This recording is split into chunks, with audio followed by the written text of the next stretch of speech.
es mi propósito tomar una mirada al Evangelio de Mateo. Y va a ser una mirada general y por lo tanto voy a leer versículos a lo largo del Evangelio y espero paulatinamente ver varias verdades que hay en este Evangelio para nosotros. Y lo que llegó a mi corazón como una carga en esta noche, espero que nosotros veamos a Cristo. Cuánto en nuestros días necesitamos tener nuestro enfoque en Cristo. El mundo está en un caos, los desastres en cada país y ahora nosotros necesitamos mirar a Cristo. Así que esto va a ser el propósito en esta noche. Vamos a leer entonces en el Evangelio de Mateo y empezando en el capítulo número 1. Mateo y el capítulo número 1. Cuando llegamos a los evangelios, usted, hermana, hermano, va a saber de que obviamente hay los diferentes enfoques en el evangelio y tengo en mi Biblia de estudio escrito sobre el evangelio de Mateo, Zacarías capítulo 9, versículo 9, porque este versículo dice, he aquí vuestro rey, porque vamos a ver el rey en el evangelio de Mateo. Y tengo entonces escrito sobre el evangelio de Marcos, Isaías capítulo 42, versículo 1, porque este versículo dice, he aquí mi siervo. Y Marcos es el evangelio del siervo. Sobre el evangelio de Lucas, tengo escrito el versículo Zacarías capítulo 6, versículo 12, porque este versículo dice, he aquí el varón. Y la maravilla de que Lucas nos va a presentar el varón perfecto, el hombre que depende de su Dios, el hombre que va a hacer exactamente la obra que Dios le ha encargado. Y obviamente sobre el evangelio de Juan tenemos escrito este versículo, he aquí al Dios vuestro. Estamos en la profecía de Zacarías otra vez. Entonces, he aquí al Dios vuestro. Pero bien, nosotros vamos a ver el evangelio de Mateo en esta noche, que tiene que ver con muchas cosas del rey, quien es nuestro Señor Jesucristo. Leamos, por favor, capítulo 1, versículo 1.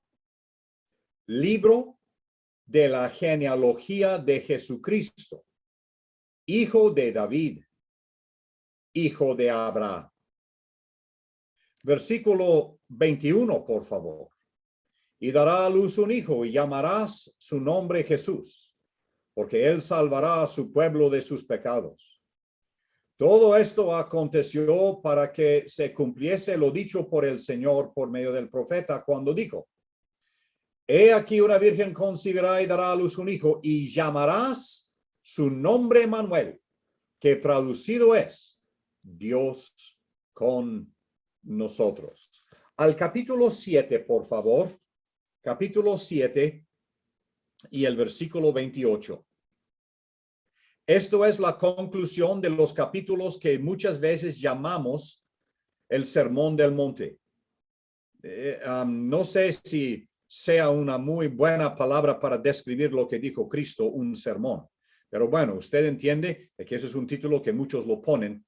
Pero entonces cuando termina el mensaje, dice versículo 28, y cuando terminó Jesús estas palabras, la gente se admiraba de su doctrina porque les enseñaba como quien tenía o tiene autoridad y no como los escribas. Entonces esto concluye este mensaje de Cristo en el monte.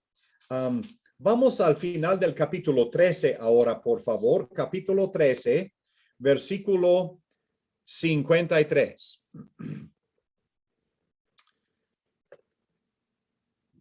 Mateo capítulo 13, versículo 53. Aconteció que cuando terminó Jesús estas parábolas, se fue de allí. Y venido a su tierra, les enseñaba en la sinagoga de ellos, de tal manera que se maravillaban y decían, ¿de dónde tiene esta sabiduría y estos milagros? ¿No es este el hijo del carpintero? ¿No se llama su madre María y sus hermanos Jacobo, José, Simón y Judas? Nomás me voy a interrumpir en la lectura para ver este detalle. En el Evangelio de Mateo, Cristo es el hijo del carpintero. En el Evangelio de Marcos, Cristo es el carpintero. Ahora, varias razones. En el Evangelio de Mateo, él todavía tiene presente tal vez su padre. En el Evangelio de Marcos, el siervo que está trabajando nos presenta el carpintero porque Jesucristo tomó el lugar de José para poder trabajar hasta su ministerio público y así poder proveer para la familia, su madre y medios hermanos. Pero bueno, esto es un detalle aparte, pero de una vez llamativo de lo que los evangelistas nos enseñan y la maravilla de los detalles que ellos incluyen en sus evangelios. Ahora yo quiero ir, por favor, al capítulo 17. Mateo capítulo 17, y perdonen hermanos, estoy leyendo nomás esparcidos versículos en el evangelio y espero, si usted me tiene paciencia, poder enlazar esta cadena de pensamientos acerca de un vistazo sobre el evangelio de Mateo. Capítulo 17, versículo 1. 6 días después, Jesús tomó a Pedro, a Jacobo y a Juan, su hermano, y los llevó aparte a un monte alto.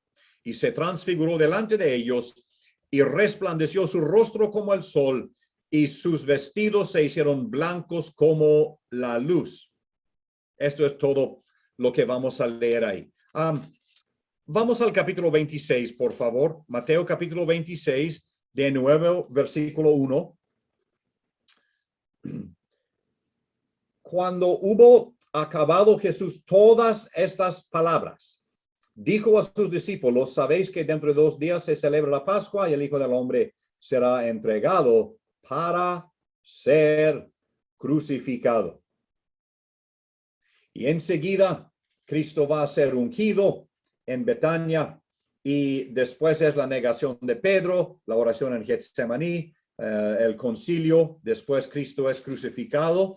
Y nomás quiero terminar la lectura en el capítulo 28. Vamos a leer en primer lugar versículo 1.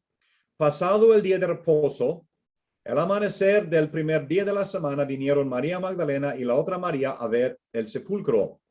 Y hubo un gran terremoto, porque un ángel del Señor descendiendo del cielo, llegando, removió la piedra y se sentó sobre ella. Me voy a interrumpir otra vez, nomás hermanos, para expresar lo que yo he encontrado como una joya en los evangelios. Cuando llegamos a los evangelios, quiero notar de que el evangelio de Marcos es el evangelio del terreno recorrido. Que Cristo va, por ejemplo, en el capítulo número 1, él está en Galilea. En el capítulo número 2, él está en Capernaum. En el capítulo número 3, él ya va a Bethsaida. En el capítulo número 4, él va a estar donde están los gadarenos, etcétera. Entonces, el terreno recorrido. El evangelio de Lucas es el evangelio del templo. ¿Se acuerda? Que en Lucas capítulo 1 iniciamos con Zacarías en el templo. En el capítulo 2, Cristo a los 8 días está en el templo. Cristo a los 12 años está en el templo. Cuando llegamos corriendo, vamos a ver que al final del evangelio, Lucas capítulo 24, el último versículo, los discípulos estaban regocijándose. ¿Dónde? Estaban en el templo. Entonces el evangelio de Lucas es el evangelio del templo. Cuando llegamos al evangelio de Juan, es el evangelio del trono. Del tabernáculo.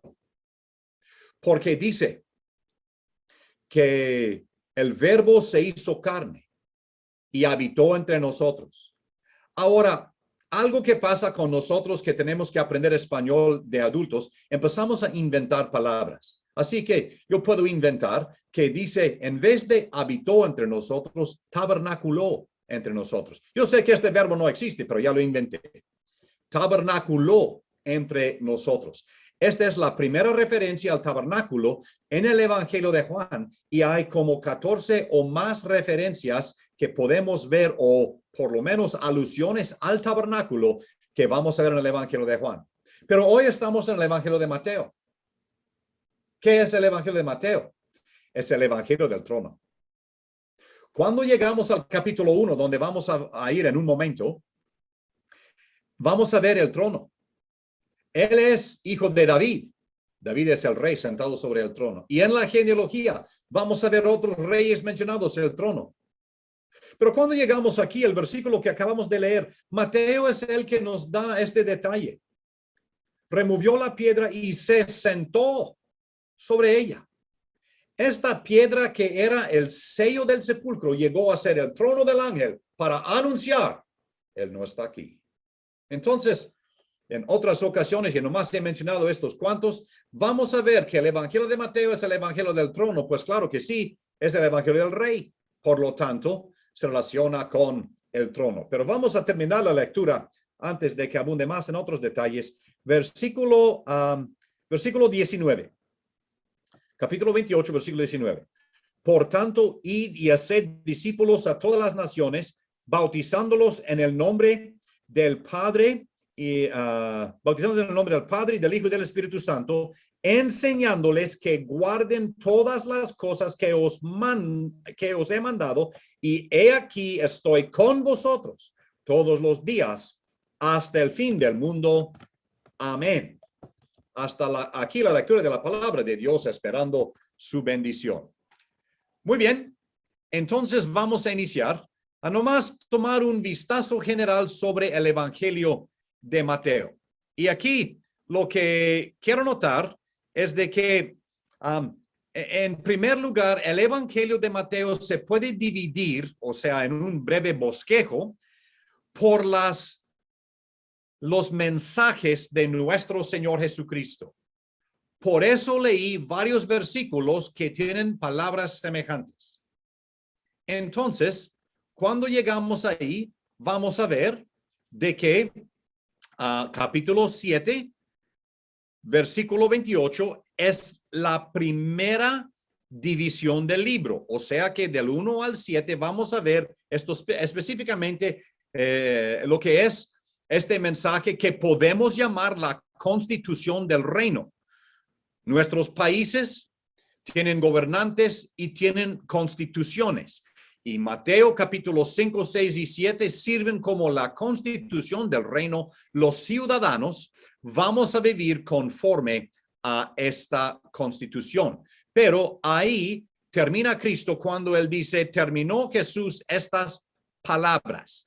Ahora quiero subrayar la palabra, porque estoy preguntándome el día de hoy, y porque no solamente quiero ver a Cristo en esta noche, quiero aprender algo para mí. Mi pregunta para mí es, ¿estoy escuchando la palabra del Señor? Esta palabra dicha, la comunicación de Él. Él terminó estas palabras. Debo decir tal vez que al leer capítulo 5, Cristo vio llegar la multitud y enseñó a sus discípulos. La enseñanza de Mateo 5, 6 y 7 es mayormente para los discípulos, no para la multitud, aunque le voy a decir que estos versículos, como en muchas otras ocasiones en la Biblia, pueden tener mensaje para el incrédulo, tanto para el creyente. El mismo pasaje. Por ejemplo, versículos conocidos, especialmente en la predicación del Evangelio, capítulo 7, versículos 3 y 14.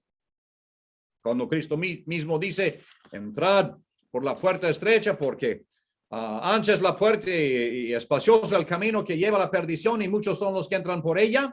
Y después dice, que angosta la puerta, estrecho el camino que lleva a la vida. Muy bien. Esta enseñanza mayormente la usamos para incrédulos. Y muy bien. Pero quiero decir de que esta enseñanza también es para creyentes. Porque vea que la palabra de Dios dice, ancha es la puerta, espacioso el camino que lleva a la perdición. No dice que lleva al Hades. Es más, la palabra perdición allí. ¿Se acuerdan cuando Cristo fue ungido y Judas Iscariote dijo, ¿por qué se hizo esta pérdida? Es la misma palabra. Entonces, quiero sugerir con cuidado de que el creyente puede hacer de su vida una pérdida. O sea, no servir al Señor, no escuchar su palabra, no actuar conforme a los principios de la Biblia. Pero bueno, lo que quiero decir es de que el mismo versículo puede tener enseñanza para el creyente y enseñanza para el incrédulo a la vez. Pero me estoy distrayendo porque yo quiero llegar a esto. Entonces, este es el primer mensaje de Cristo. Ahora vamos, si quiere, a Mateo 11:1. Vamos a leer de que allí Cristo dice cuando Jesús terminó de dar instrucciones. Ahora, la palabra instrucción también es mandamiento. Cristo da mandamientos. En nuestro mundo parece que ya nadie quiere obedecer. Todos quieren sus derechos. Todos quieren decir, yo soy el número uno. Pero yo como creyente, oigo lo que Cristo dice. Cristo terminó de dar instrucciones. Yo como creyente, Él es el Señor, yo su siervo. Por lo tanto, me incumbe obedecer sus instrucciones. Entonces aprendo de segunda sección en el Evangelio de Mateo, otra vez algo para mí. Pero la tercera sección ya la leímos en capítulo 53, capítulo 13, versículo 53. Y allí Cristo terminó las parábolas. Entonces, terminó las palabras, terminó las instrucciones, terminó las parábolas. Y Cristo va a dar muy precisa enseñanza acerca de la parábola, porque él dice, si no entendemos la parábola del sembrador, entonces no vamos a entender ninguna la parábola. Así que hay que ver lo que son cosas claves en esta parábola para poder discernir o ver la enseñanza de las otras parábolas. Entonces, el capítulo 19, versículo 1, también dice esto, cuando Jesús terminó estas palabras, la misma palabra que la primera. Y para terminar rápido, en el capítulo 26, versículo 1, lo leímos otra vez, cuando hubo acabado Jesús todas estas palabras. Esto fue la última sección de enseñanza. La enseñanza acerca de cosas futuras. Y Cristo terminó todas estas palabras. No solamente el hecho de terminar de enseñanza en todo el libro, pero esta sección también. Así que usted ya ve que hay 5 secciones que se puede ver en el Evangelio de Mateo, que esta frase nos va a ayudar a ver en cuanto a la enseñanza de Cristo. Es muy llamativo de que en el Evangelio de Mateo entendemos muchísimas palabras de nuestro Señor Jesucristo. Él es el que ha hablado. Él ha hecho esto. Ahora, yo sí no tengo un reloj en este cuarto, entonces voy a tener que mirar el reloj porque acuérdense, yo soy de México y en México no nada importa hasta mañana. Entonces, y el otro problema que yo tengo es que el apóstol Pablo predicó hasta la medianoche. Entonces, esto sí sería un problema. Pero el hermano Ricardo tiene su dedo sobre la tecla y él en cualquier momento me puede cortar y aquí estaré yo predicando a mi pantalla. Pero bien, cuando llegamos aquí, vamos a ver ahora, vamos a regresar, hermanos, por favor, al capítulo número 1. Y lo que tenemos tiempo de compartir es lo que vamos a compartir y que el Señor ayude a entender algo o aprender algo y apreciar de su palabra. Vamos al capítulo 1 porque aquí hay tremendos detalles que nos van a ayudar a apreciar a nuestro Salvador. Y al llegar aquí, tal vez debo decir en forma general, en el capítulo 1 vamos a ver en primer lugar la genealogía. De hecho, esto es, mientras el versículo 1 usa la palabra, los nombres están del versículo 2 al 17, la genealogía y su importancia. Vamos a ver aquí en esta genealogía la gracia. En esta genealogía se mencionan 5 mujeres y cada una de ellas va a hablarnos de un aspecto de gracia de parte de nuestro Dios. No es mi propósito el mensaje esta noche, así que lo voy a dejar. Pero sí, en la genealogía no solamente vemos estos detalles, pero la gracia. Pero número 3, quiero notar en esta genealogía el gobierno de Dios. Y cuando digo gobierno, normalmente hablamos de su forma de juzgar, tal vez castigar. Hay varios reyes que no aparecen en esta lista. Están en la genealogía, pero no están aquí. ¿Por qué? Porque eran reyes malvados y Dios quitó su lugar del registro de la genealogía de nuestro Señor Jesucristo. Y mientras nosotros no podemos perder nuestra salvación, es posible perder nuestro galardón. Y por lo tanto, hay que ver con sumo cuidado lo que el Señor nos enseña para que podamos ganar el galardón que Él ya tiene puesto para nosotros. Pero no solamente el gobierno, vamos a notar algo acerca de la grandeza. La grandeza es que Él es Emmanuel, Dios con nosotros. La grandeza de nuestro Salvador. Eso es lo general. Quiero regresar al versículo número 1. En el versículo 1 vamos a ver de que Él indica, es un libro acerca de Jesucristo. De hecho, Mateo, por tener un sabor judío en su evangelio, él tiene por lo menos 60 citas del Antiguo Testamento en su evangelio. Por ejemplo, en contraste, Juan tiene 14 citas del Antiguo Testamento, pero Mateo, 60. Cuando llegamos aquí, vamos a notar de que como el libro de Génesis es el semillero de toda la Biblia, Mateo es el semillero del Nuevo Testamento. De hecho, voy otra vez. La primera palabra es libro. El hecho de que esto es un escrito acerca de Jesucristo. La segunda palabra es genealogía. Ahora, yo no sé griego. Mi suegro sí. Él sirvió al Señor como unos 50 años aquí en el Canadá y él aprendió griego. Él quiso que yo lo aprendiera y dije, difícilmente puedo inglés. Y el Señor me mandó a México para aprender español y ahora él quiere que yo aprenda griego. No, es que no puedo. Bueno, no es que no puedo, tal vez, pero no lo he hecho. Entonces, pero una cosa que yo sí sé es que la palabra genealogía, los diccionarios nos dicen que esa es la palabra Génesis. Es una palabra que quiere decir nativo de, que quiere decir naturaleza, que quiere decir origen de. Entonces, este es el origen de Jesucristo, o sea que por escrito. Y quiero sugerir, hermana, hermano, de que esta es una de las razones por las cuales Mateo es el primer evangelio en el Nuevo Testamento. Porque habla de este principio, de este origen. Génesis. El libro de la Génesis de Jesucristo.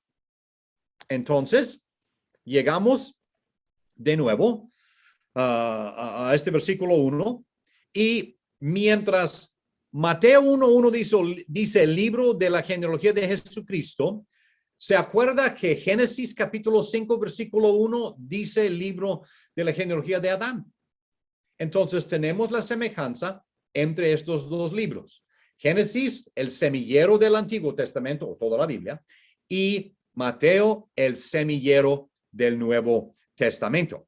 Ahora, enfatiza Mateo cierto secreto que otros evangelios no van a sugerir. Y yo sé que tengo que apurarme, no ver tanto los 4 evangelios, pero en Mateo le voy a decir de que el secreto o la enseñanza que él nos da, que otros evangelios no nos dan, es la iglesia, la congregación. En capítulo 16, versículo 18, nos va a hablar de la iglesia universal. Y en el capítulo 18, versículo 20, nos va a hablar de la iglesia local.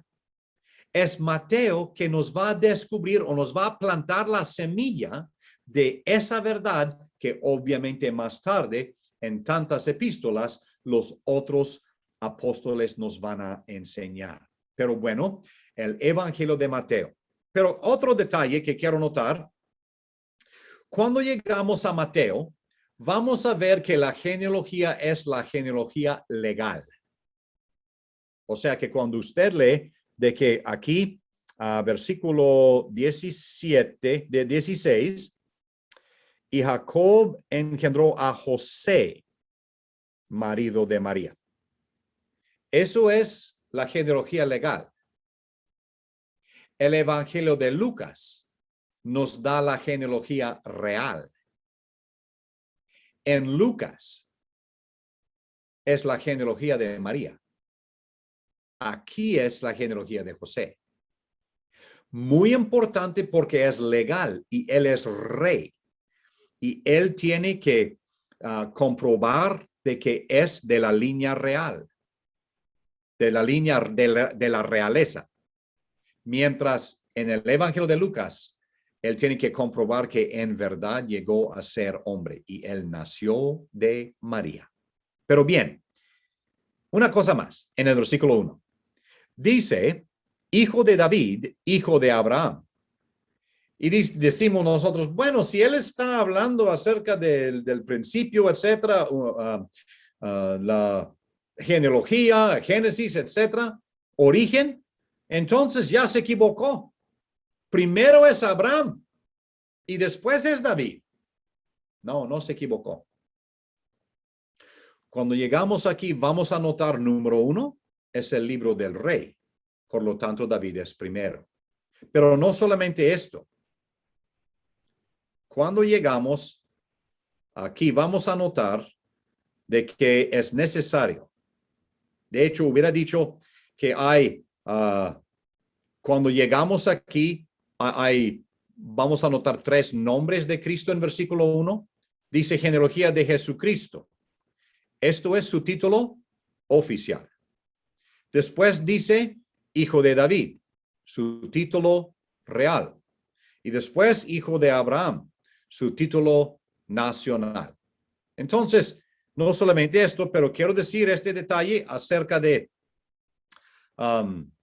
por qué David primero y después Abraham. Porque antes de que pueda haber una tierra poseída, se necesita un rey sobre el trono. Entonces, la tierra se prometió a Abraham. El trono se prometió a David. Pero para que haya una administración, el rey se pone sobre el trono y entonces se gozarán de la tierra, siempre y cuando el rey ya está sentado en el trono. Muy bien, eso es el versículo número 1 y ya terminó la mayor parte de la reunión. Entonces yo no sé para dónde vamos a llegar, pero vamos a avanzar.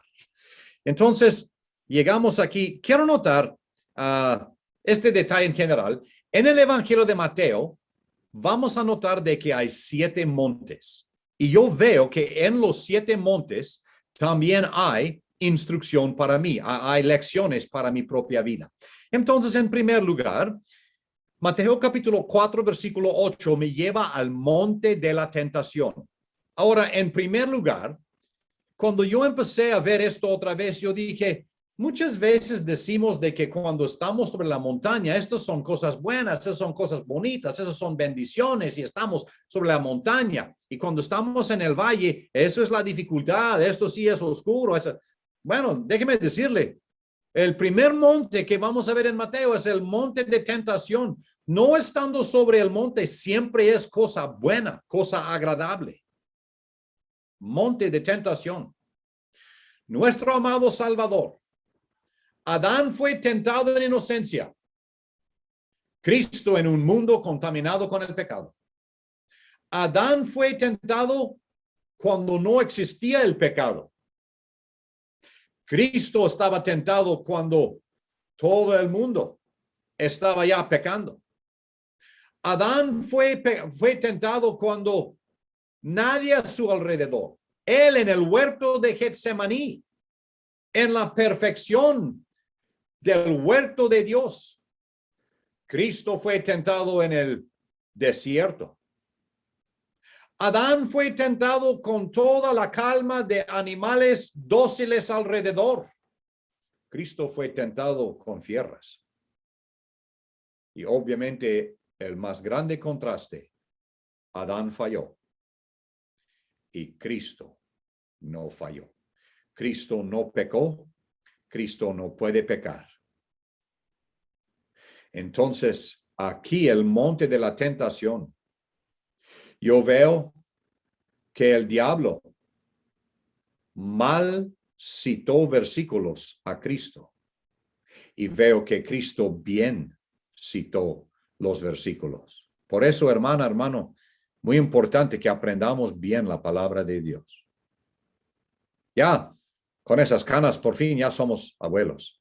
Y el día de ayer, el nieto de 3 años, su mamá tomó un video para compartir con nosotros, porque el versículo de la semana lo citó en inglés y después lo citó en español. Esto sí llena el corazón del abuelo, que él está aprendiendo versículos. Pero hay que aprender bien la palabra de Dios. El monte de tentación. El capítulo 5, versículo 1 es el monte de la instrucción. Ya lo mencioné, nomás lo voy a tocar y pasar, pero Cristo estaba sobre el monte y llegó la multitud y instruyó a sus discípulos. Entonces, el monte de la instrucción, yo necesito sentarme sobre el monte de la instrucción si yo voy a poder aprender la palabra y así vivir la palabra en mi vida.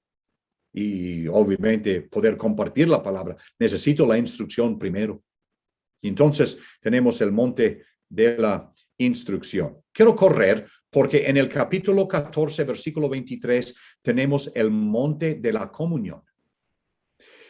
Cristo ya había alimentado a más de 5,000 y llega al monte aparte a orar. Yo confieso que he tardado demasiados años para aprender la gran importancia de pasar tiempo en oración. Pero yo digo tiempo. No la cuestión de que en la mañana, Dios, gracias por el día, ayúdame en el día, amén, y corro. No. Oración. El monte. ¿Cuándo era? La noche. Yo sé que es el Evangelio de Marcos. El Evangelio de Marcos capítulo 1 nos va a hablar de Cristo empezando el día para orar. Marcos capítulo 6, terminando el día en oración, porque era mucho trabajo que hacer para el Señor. Entonces, hermana, hermano, tenemos tantas cosas importantes para el Señor, para hacer para el Señor cada día, de que es demasiado peligroso no tomar tiempo para orar. El monte de comunión. ¿Sabe? Probablemente de una de las cosas que no sabemos mucho en la vida de Jesucristo es esto mismo, su comunión con el Padre. Es cosa íntima. ¿Sabe? Yo puedo hablar al Padre de cualquier asunto. Cosas que otras personas pensarían de que, qué orgullo de hablando así. Yo puedo hablar a Dios así. Y otros, que no me cuente, por favor, yo no quiero saber los detalles, que no le saque sus trapos al sol. No, pero al Señor le puedo hablar de todo. Porque Él ya lo sabe. Entonces, que pase tiempo en oración. Cuarto monte, capítulo 15, versículo 29. Eso es el monte de transformación. Y digo transformación porque los ciegos pudieron ver, los sordos pudieron oír, los mudos hablaron, los mancos pudieron moverse, etcétera. Cojos, allí ahora con sus facultades otra vez. Entonces, el monte de transformación, y no más de paso, en el Evangelio de Juan, cuando él dice de que si se escribiera todo lo que Cristo hizo en el mundo entero, cabrían los libros. Yo sé de que hay los comentaristas de la Biblia que dicen, no, pues eso nomás quiere decir el mundo de aquel entonces. ¿Sabe qué? Yo soy un hombre muy sencillito, un niño pobre de las praderas de Canadá. Y yo, por ser sencillito, cuando la Biblia me dice que se llenaría el mundo, yo creo que quiere decir se llenaría el mundo. Los libros llenarían el mundo entero de todo lo que Cristo hizo, porque no está registrado todo. Y aquí, en Mateo capítulo 15, tenemos esto mismo de que había todos esos milagros que Cristo hizo, el monte de transformación, Él transformó las vidas de ellos. Rápidamente, el siguiente monte, obviamente, capítulo 17, el monte de la transfiguración.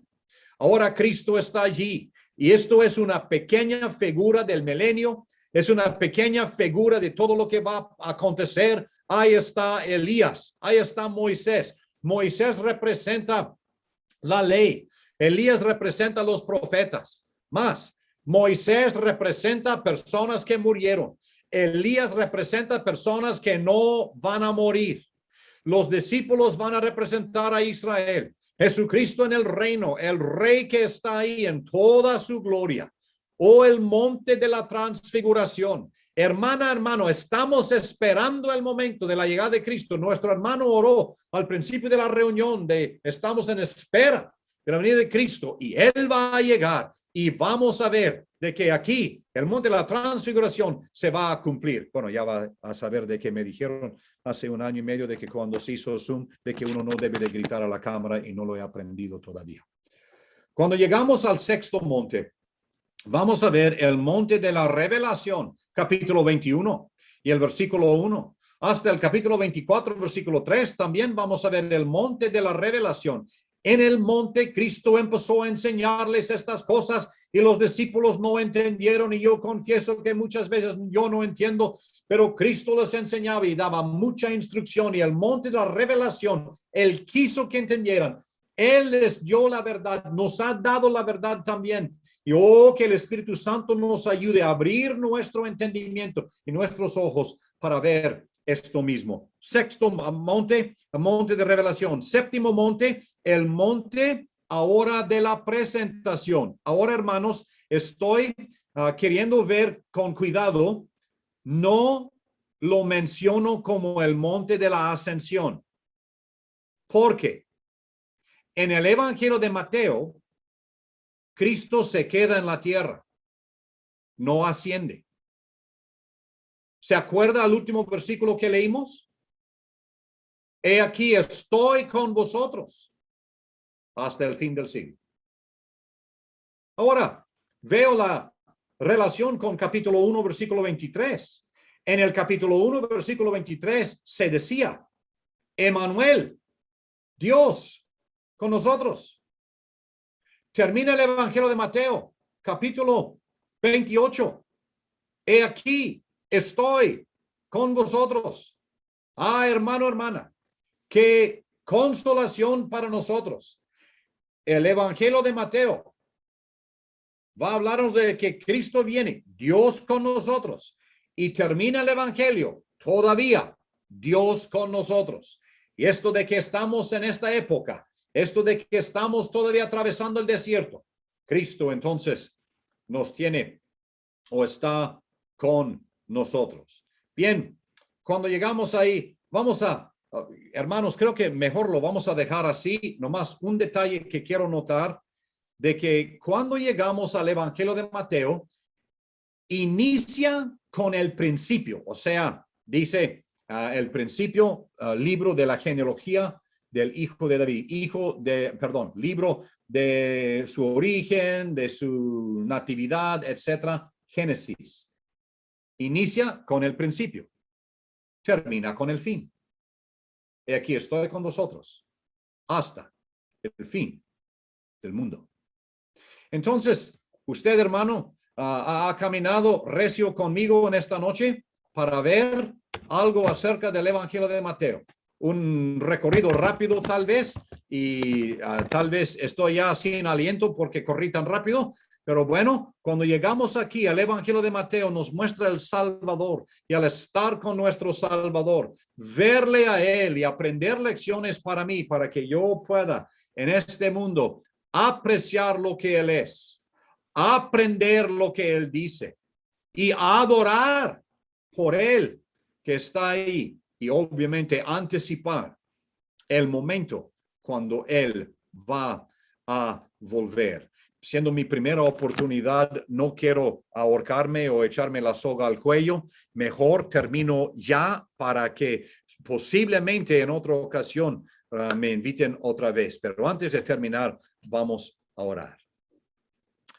Padre Santo, gracias te queremos dar en esta noche por tu buena palabra. Escasamente hemos visto uno que otro detalle de estos versículos que nos enseñan tanto acerca de tu Hijo. Hoy nos inclinamos para adorar. Adorarte porque no escatimaste ni a tu propio Hijo. Adorarte porque le diste como sacrificio en la cruz. Y Él, el Rey de la gloria, llegó a ser el Rey de los judíos. Nosotros entendemos de que Él es el Rey de la vida. Y ha llegado a ser para nosotros el Rey de Reyes. Oh Señor, en esta noche te adoramos por tu Hijo amado. Gracias te damos por esta oportunidad de reunirnos virtualmente, poder conocernos y estar alrededor de la palabra de Dios. Nos dejamos en tus manos suplicando tu bendición y una vez más agradeciéndote toda bendición y agradeciéndote por nuestro Salvador Jesucristo en su santo y digno nombre. Amén.